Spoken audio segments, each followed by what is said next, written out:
இரண்டு இனங்களை பகை இனங்களா மாத்தி, முல்லை பேரியார்னா அவன் அடிக்கிறான், காவிரினா இவன் அடிக்கிறான்.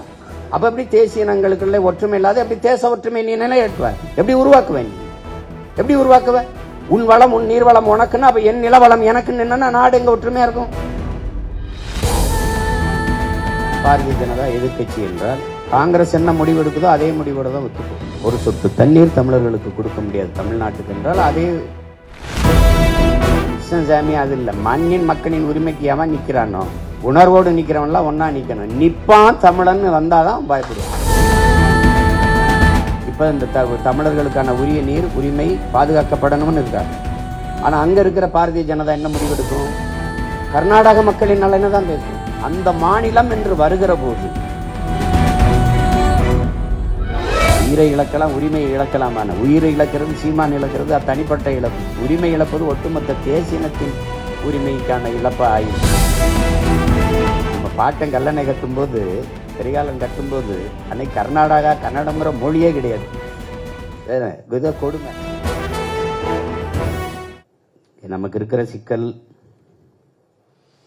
ஐயா சொன்னதை நம்ம ஒத்துக்கணும். அதாவது இந்திய இறையாண்மை, தேசிய ஒருமைப்பாடு, நாட்டுப்பற்று எல்லாம் பேசுகிற காங்கிரஸோ இல்லை பாரதிய ஜனதாவோ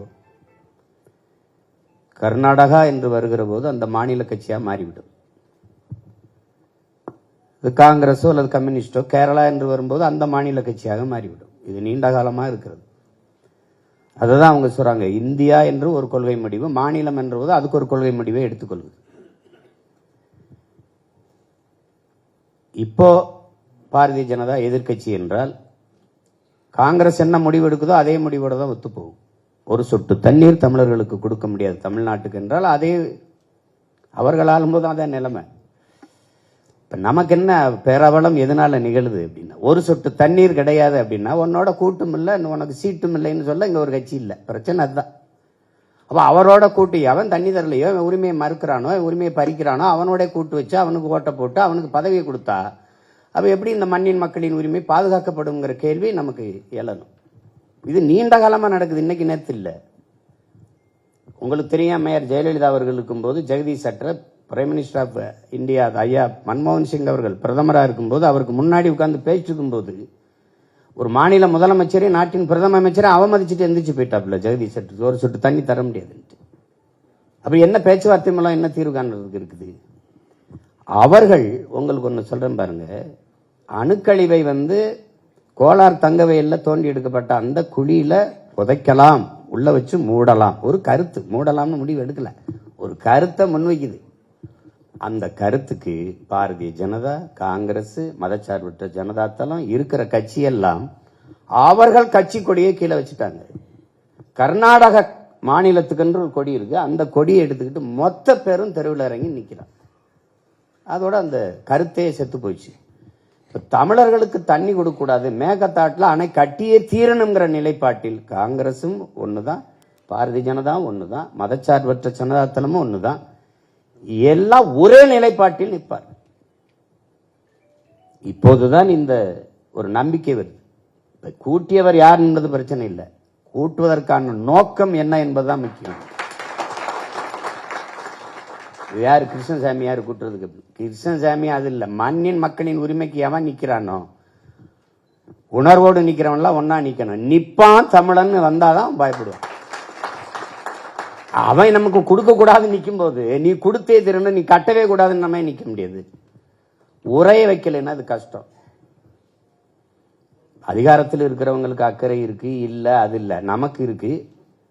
இப்ப ஐயா சொல்ற மாதிரி வேளாண்மைக்கு மட்டும் இல்ல, குடிக்க தண்ணி இருக்காது. பருவநிலை ஆய்வாளர்கள் சொல்றதை பார்த்தா இவ்வாண்டு பருவமழை பொய்க்கும், குறையும்ங்கிறாங்க. இப்ப வறட்சியை, பெரும் வெள்ளத்தை தாங்கிடலாம், வறட்சி எப்படி தாங்கி போறது?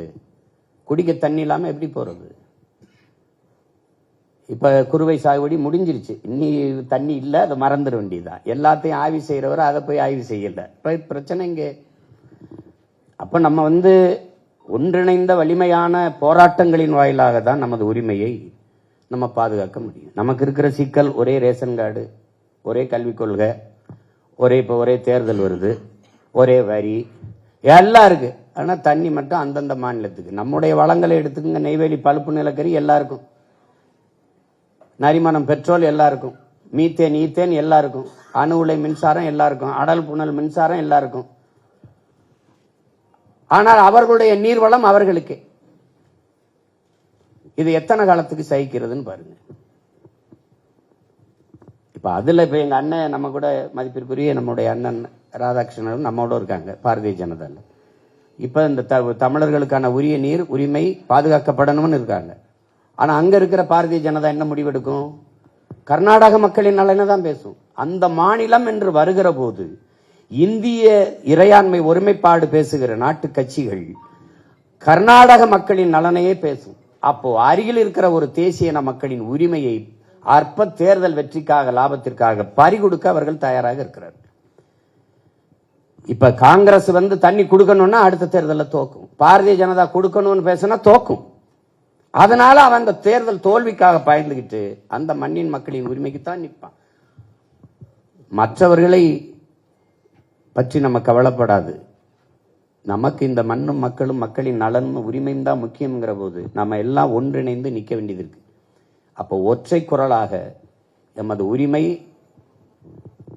அதுதான். இப்ப நீங்க உயிரை இழக்கலாம், உரிமையை இழக்கலாமான. உயிரை இழக்கிறது சீமான் இழக்கிறது, அது தனிப்பட்ட இழப்பு. உரிமை இழப்பது ஒட்டுமொத்த தேசிய இனத்தின் உரிமைக்கான இழப்பா ஆயிருது. அதனாலதான் உயிரினும் மேலானது எமது உரிமைங்கிற முழக்கத்தை நம்முடைய தலைவர் முன் வச்சாங்க. அப்ப அந்த நோக்கத்துல நம்ம இந்த ஒருங்கிணைப்பை பாராட்டணும். இதை நம்ம மென்மேலும் கொண்டு போகணும். இப்ப அடுத்து எடுக்கிற போராட்டத்தை கூட அதுல குறிப்பிட்டிருக்காங்க. உண்ணாவிரதம், அதுல எனக்கு உடன்பாடு இல்லை. அது இன்னும் கொஞ்ச நாள் நம்ம எல்லாருமே உண்ணாமதான் இருக்க போறோம். இன்னும் தண்ணியும் இல்லை, ஒன்றும் இல்லை. அதுக்கு அது விரதம்னு இருக்க வேண்டியதில்லை. அது பேரெழுச்சியான ஆர்ப்பாட்டம் அல்லது போராட்டமாக வைத்தால்தான் அது கவனம் பெறும். உண்ணாவிரதமா இருந்தா நம்ம உயிரை கொடுத்து போராடியே மதிப்பு ஒரு கவனம் இல்லை. செத்தே போனாம் பல பேர், அதே திரும்பி பார்க்கல. பட்னி நடந்தா ஏன் பார்க்க போறேன், இவங்களுக்கு வேற வேலை இல்லைன்ட்டு போவான். அதனால ஒரு பேரெழுச்சியான ஆர்ப்பாட்டத்தை செய்யணும். அது அப்ப நம்ம தொடர் பேரெழுச்சியான போராட்டங்களின் மூலம்தான் இதை நம்ம சட்ட போராட்டம் தனி, ஆனால் அரசியல் போராட்டத்தின் மூலமா நம்ம வெல்லணும். அவன் எவ்வளவு உறுதியா நிக்கிறானோ அதே மாதிரி நாம நிக்கணும். அதான் முக்கியம். நம்மளோடு காங்கிரஸ் நிக்குதோ, அதிகாரத்தில் நிக்கிற கட்சிகள் நிக்குதோ இல்லையோ, ஆனால் நம்ம எல்லாம் கட்சி வச்சிருக்கிறது நாட்டு மக்களுக்கு தான். அப்ப நாட்டுக்கு மக்களுக்கு இருக்கிற உயிர் உரிமையாக இருக்கிறது நீர் உரிமை. அந்த உரிமைக்கு நம்ம எல்லாம் எல்லாத்தையும் தூக்கி போட்டு ஒன்னா நிக்க வேண்டியதுதான். அது ஒன்றும் கிடையாது இங்க. அது அப்புறம் நமக்கு அது இல்லாம வேற என்ன பண்ண முடியும்? உரிமையை பறி கொடுத்துட்டு என்ன இருக்குது? இது காவிரிங்கிறது வெறும் எல்லாரும் சொல்றாங்க தஞ்சாவூருக்கு. எங்க ஊர் ராமநாதபுரம் குடிக்க தண்ணி இருக்காது. அப்ப காவிரி கூட்டு குடிநீர் திட்டத்தில் பல மாவட்டங்கள் இன்னைக்கு தண்ணி பெற்று குடிநீர் தேவையை நிறைவேற்றி வருது. இப்ப அந்த நிலையில நம்ம பெரும்பாலான மக்களுக்கு காவிரி தஞ்சாவூர் பிரச்சனையே நினைச்சுக்கிட்டு இருக்காங்க. அது இல்ல. காவிரி முதல்ல நம்ம பாட்டன் கல்லணை கட்டும்போது, கரிகாலன் கட்டும்போது அன்னைக்கு கன்னடம்ங்கிற மொழியே கிடையாது. கொடுமை. மருங்கு வண்டு சிறந்த ஆர்ப்ப மணிப்பு ஆடை அது பொறுத்து கருங்கையில் கண் விழித்து ஒழுகி நடந்தாய் வாழி காவேரின்னு நம்முடைய மூதாதை இளங்கோவடிகள் பாக்கல்ல பாடி வச்சிருக்காப்ல. அன்னைக்கு வரவேற்றான். அணையே கட்டக்கூடாது, அதுதான் நம்மளுடைய மரபு. நம்முடைய பாட்டன் கட்டியது கல்லணை அணை கிடையாது, தடுப்பணை தான். அது தடுத்து தேங்கி ஓவர்ஃப்ளோ அப்படி மேலே ஏறி போயிடும். தடுப்பணை தான் கட்டணும். அவன் கட்டி வச்சுக்கிட்டு தண்ணி தரம் பக்தாக்குறைக்கு மேகதாட்டுல அணையை கட்டுவேங்கிறான். அது இந்த விவாதமே வந்திருக்க கூடாது. இந்தியாவை யார் ஆண்டாலும் காங்கிரஸோ அல்லது பாரதிய ஜனதாவோ தேசிய இனங்களுக்கு இடையிலே ஒருமையை இல்லாமல் எப்படி தேச ஒற்றுமையை நீ உருவாக்குவ? இரண்டு இனங்களை பகை இனங்களா மாத்தி, முல்லை பேரியார்னா அவனை அடிக்கிறான், காவிரினா இவன் அடிக்கிறான். அப்ப எப்படி தேசிய இனங்களுக்குள்ள ஒற்றுமை இல்லாத எப்படி தேச ஒற்றுமை நீ நிலையேற்றுவ? எப்படி உருவாக்குவ? நீ எப்படி உருவாக்குவ? உன் வளம் உன் நீர்வளம் உனக்குன்னு, அப்ப என் நிலவளம் எனக்கு என்னன்னா நாடு எங்க ஒற்றுமையா இருக்கும்? என்னுடைய நிலக்கரியில வளம் எனக்கு. நீங்க யோசிச்சு பாருங்க. நிலக்கரியில 66 ஏக்கர் எடுத்திருக்கான். நான் நிலத்தை கொடுத்திருக்கேன், நான் வாழ்விடத்தை இழந்திருக்கேன், வெளியே போயிருக்கேன். நிலம் என்னது, வளம் என்னது? 300 பேர் 299 பேர் வேலைக்கு எடுத்ததுல ஒருத்தனுக்கு கூட தமிழனுக்கு வேலை கொடுக்கலன்னா இப்படி நிலம் என்னது, வளம் என்னது, வேலை அவனுக்கு. அப்போ எல்லாத்தையும் இழந்து நிற்கிற ஒரு கூட்டமா இந்த மண்ணு மக்களும் நான் நின்றுகிட்டு இருக்கோம். அப்ப இந்த இடத்துல நாம விழித்து கொள்ளணும். எல்லாத்தையும் தூக்கி தூர கட்சி, கோட்பாடு, கொள்கை, முன்னாடி நிக்கிறவன் பின்னாடி நிக்கிறவன் அதெல்லாம் பேச்சு கிடையாது. நமக்கு வேண்டியது மேகதாட்டுல அணை கட்டணுங்கிற எண்ணமே அவனுக்கு வரக்கூடாது. காவிரியில உரிய நீரை பங்கிட்டு நமக்கு தர வைக்கணும். அதுக்கு ஒன்றிணைந்து போராடணும். வர்ற கட்சி எந்த கட்சியா இருந்தாலும் சேர்த்துக்கிடுவோம். கர்நாடகால இருந்து ஒரு கட்சி வந்தா கூட சேர்த்துக்கிடுவோம். ஒன்றும் பிரச்சனை இல்லை.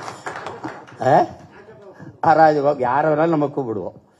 அதனால இந்த பிரச்சனையை ஐயாலாம் பாருங்க தெளிவா சொல்றாங்க. அந்த காலத்திலிருந்து பார்த்துக்கிட்டு இருக்காங்க இந்த சிக்கல்களை. அண்ணா ராதாகிருஷ்ணன் எல்லாம் அந்த மேகதாட்டு அணையை பற்றி முழுக்க ஆய்வு செய்து வச்சிருக்கிறாருன்றாங்க. ஆனால் அண்ணன் எங்ககிட்ட சொல்ற மாதிரி அவங்க கட்சி தலைமையிட்டையும் கொஞ்சம் சொல்லி, ஏப்பாயே எங்களுக்கு கொஞ்சம் தண்ணியை கொடுக்க சொல்லி விடுங்கப்பா, அணையை கட்டுறதுக்கு அவனுக்கு அனுமதியை கொடுக்காதப்பான்னு சொல்லிட்டா, அது மாதிரி நம்ம எல்லாம் போராடி பெரிய பெரிய தலைவர்கள் ஆளுமைகள்கிட்ட கொடுத்து இந்த மேகதாட்டு அணையை கட்ட விடாம தடுக்கிறது முதன்மையானது. உரிய நீரை இன்னும் ஒரு முக்கியமான செய்தி, நீங்க உங்களுக்கு பல தடவை பேசியிருக்கேன், நீங்கள் காணொலியிலையும் பார்த்திருப்பீங்க. அவங்க தண்ணீரை திறக்கும் போது என்ன செய்யறாங்கன்னா, அங்க இருக்கிற அந்த ஆலைகள் எல்லாமே சாயக்கழிவோ அல்லது நச்ச ஆலைகள், அந்த கழிவுகளை அப்படியே தேக்கி வச்சுக்கிறாங்க. அவன் தண்ணியை நமக்கு திறக்கும் போது அந்த கழிவையும் திறந்து விட்டுறான். அது நீர் ஓடி வரும்போது பாத்தீங்கன்னா ஒரு ஆள் உயரத்திற்கு வெறும் நுரையாவே வருது. வெறும் நுரையா வருது. அது நச்சு. அதுல இன்னும் பாத்தீங்கன்னா அது தண்ணி இல்லை. அது நிலத்துக்குள்ள போகும்போது நிலத்தடி நீர் என்னவாகும், விளையிற பொருள் என்னவா விளையும், அதை வன விலங்குகள் மற்ற பறவை மான் காட்டு எருமைகள் ஆடுகள் சாப்பிடும்போது என்னவா சாப்பிடும், அந்த நீரை தான் எடுத்து நாம குடிக்க வேண்டியது இருக்கு. அதைத்தான் வேளாண்மைக்கு பயன்படுத்த வேண்டியிருக்கு. அது நஞ்சு. அதை நீங்க இப்ப கூட பாத்தீங்கன்னா தெரியும். தொடர்ந்து இந்த வேலையை கர்நாடகா செய்யுது. அது அரசுக்கு தெரிஞ்சு செய்தா, அது தெரியாம செய்யறான்னு சொல்ல முடியாது. அவனும் பாப்பான்ல. அப்ப அது குறித்தும் நம்ம ஒரு கவனத்தை கொண்டு போகணும். அவன் தண்ணி திறந்து விடுறதை விட நமக்கு விஷத்தை திறந்து விடுறாங்கிறதான் இன்னும் பெரிய வேதனையான ஒன்று. அதை நம்ம எல்லாம் கவனத்தில் எடுக்கணும். அடுத்தடுத்து நம்ம போராட்டங்களை, அது 7ஆம் தேதியோ எந்த தேதியோ, அது உண்ணாவிரதம்ங்கிறத யாரும் உடன்பாடு இல்லை. நம்ம பெரிய ஆர்ப்பாட்டம் மாதிரி இதே மாதிரி தொடங்கி கூட 2 மணி வரைக்கும் பண்ணா கூட அந்த பகல் முழுக்க நம்முடைய உணர்வை நம்மளால எடுத்து கொண்டு போக முடியும்.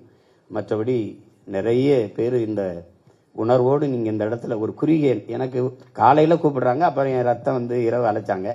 சரி, வெவ்வேறு சந்திப்புகள் இருந்தாலும் எல்லாத்தையும் விட முதன்மையானது இந்த பிரச்சனைங்கிறதுனால நான் தான் வரேன்னு நினைச்சேன். ஆனா என்னை விட பெரும் ஆளுகள்லாம் இப்ப எங்க ஐயா ரவி பச்சமுத்து, தம்பி தனியரசு, பாட்டாளி மக்கள் கட்சி, எங்க ஜெயராம, இந்த அம்மா முன்னேற்ற கழகம், எல்லா பெரிய பெரிய எல்லாரும் கூடி இருக்கிறீங்க இந்த குறுகிய காலத்துக்குள்ள.